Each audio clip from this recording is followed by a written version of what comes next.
जल संकट से पूरा देश जूझ रहा है और कई इलाकों में जल स्तर काफी नीचे चला गया, जो एक चिंता का बड़ा विषय है।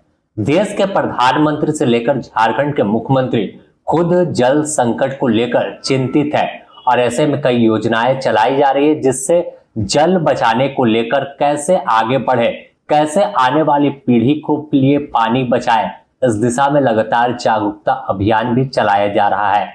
ऐसे में देखें तो प्रधानमंत्री कृषि सिंचाई योजना और ग्रामीण विकास विभाग झारखंड के संयुक्त प्रयास से झारखंड राज्य जल झाजन मिशन के तहत वाटर शेड यात्रा की शुरुआत झारखंड में की गई है।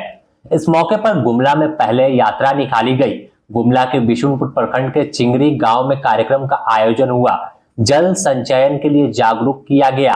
कार्यक्रम में हजारों की संख्या में लोग पहुंचे और संकल्प लिया कि जल को कैसे बचाना है, कैसे वाटर शेड यात्रा को सफल बनाना है। इस यात्रा का मकसद सिर्फ एकजुट होकर कोई ताकत दिखाना नहीं है, बल्कि अपने आने वाले भविष्य को बचाना है।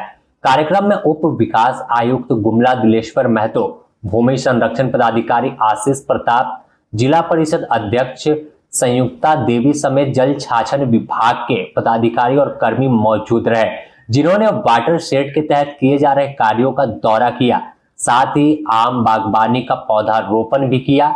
इसके अलावा जल संचयन करके ड्रिप के पौधे की सिंचाई, ड्रैगन फ्रूट इत्यादि की खेती को देखते हुए इसकी सराहना भी की।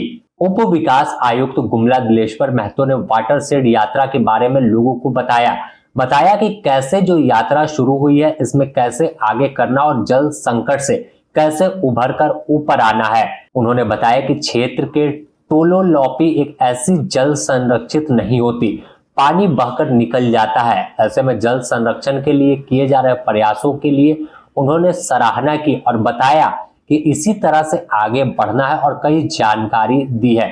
आप भी सुनिए क्या कुछ कह रहे उप विकास आयुक्त और भूमि संरक्षण पदाधिकारी।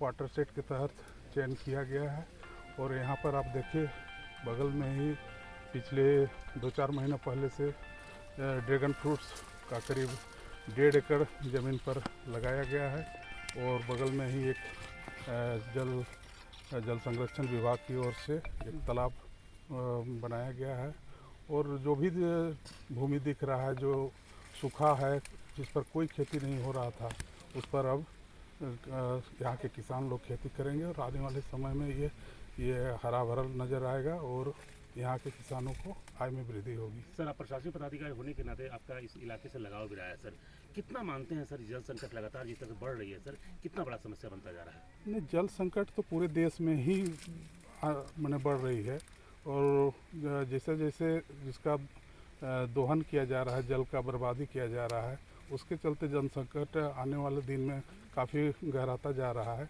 और इसी के तहत ये जो वाटर शेड कार्यक्रम है, इसी के तहत इसको जल को संरक्षित करते हुए, जल संचय करते हुए और वाटर लेवल को ऊपर किया जाएगा, जिससे वाटर लेवल भी ऊपर होगा और जल संकट से दूर किया जा सकता है। वहीं इस मौके पर जिला परिषद उपाध्यक्ष संयुक्ता देवी ने भी लोगों को जल संकट पर अपनी विचार रखा और बताया कि इसे कैसे ऊपर आना और कैसे पानी को बचाना है। आप भी सुनिए क्या कुछ कह रही है जिला परिषद उपाध्यक्ष। उपज हुआ ही नहीं है, अभी आम का बागान लग रहा है, यहाँ भी लग रहा है कि कुछ भी खेती लगा ही नहीं था, कुछ होता ही नहीं था। और ऐसे जगह में अगर जल छाजन से जोड़ा जा रहा है और खेती किया जा रहा है तो गुमला जिला के लिए सौभाग्य की बात है और इस पर हमें और पहल करना चाहिए, क्योंकि जो हमारे पूरे देश का बात है, जो पानी की समस्या होती जा रही है, उपयोग करने लायक पानी केवल 1% ही पानी है जो हमारे उपयोग के लिए है। ऐसे स्थिति में हम लोग को कुछ बीते साल आते तक 2070-75 आते तक पानी की समस्या इतनी बढ़ जाएगी कि जिस तरह लोग रोटी, कपड़ा और मकान के लिए तरस रहे थे, उसी तरह हम लोग को पानी के लिए तरसना पड़ जाएगा। और जल है तो जीवन है, जल है तो कल है। अगर जल नहीं रहा तो जीवन भी मुश्किल है। इसको हम लोग को मुहावरा में नहीं लेना है, इसको हम लोग को जल को संचय करने के बारे में लगातार सोचना है। और मैं जिला परिषद उपाध्यक्ष संयुक्ता देवी। धन्यवाद। वहीं कई स्थानीय लोगों ने भी बताया कि बारिश का पानी जल्दी खत्म हो जाने के कारण इस इलाके के लोगों के पास कोई रोजगार की सुविधा नहीं होती। रोजगार के अभाव में लोगों को पलायन करना एक बड़ी मजबूरी है, लेकिन वाटर शेड का कार्य इस क्षेत्र में हो रहा है तो वो लोग काफी उत्साहित है। ऐसे में जब जल संरक्षित करके अपने गांव में ही खेती करने लगेंगे तो रोजगार के साथ उन्हें दूसरे प्रदेश पलायन नहीं करना पड़ेगा। सुनिए क्या कुछ कह रहे हैं ग्रामीण और कितना उत्साहित है। ये अभियान जो है ये बहुत ज़रूरी है। काहे कि हम लोग का बरसात का जो पानी है वो पूरा बह जाता है, यहाँ पानी की कमी हो जाती है, इसलिए इस अभियान में पानी का रुकावट के लिए और खेती करने के लिए किसानों के लिए पानी का बहुत ज़रूरी है। इसीलिए ये अभियान हम लोग के लिए गांव के लिए बहुत ही ज़रूरी है। क्या फायदा होगा इसमें? इससे हम लोग को खेती करने में फ़ायदा होगा। किसानों को खेती करने के लिए पलायन जा रहे हैं सभी किसान लोग।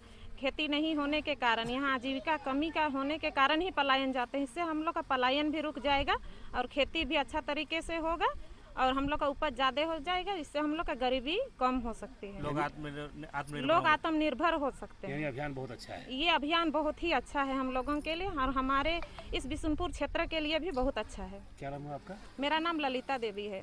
पानी बचाव करना है उसमें। इसके बचाव नहीं होने से दिक्कत हो रहा है?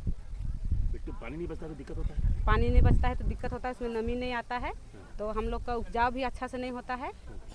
तो ऐसे में आप लोग इस अभियान में लगे हैं।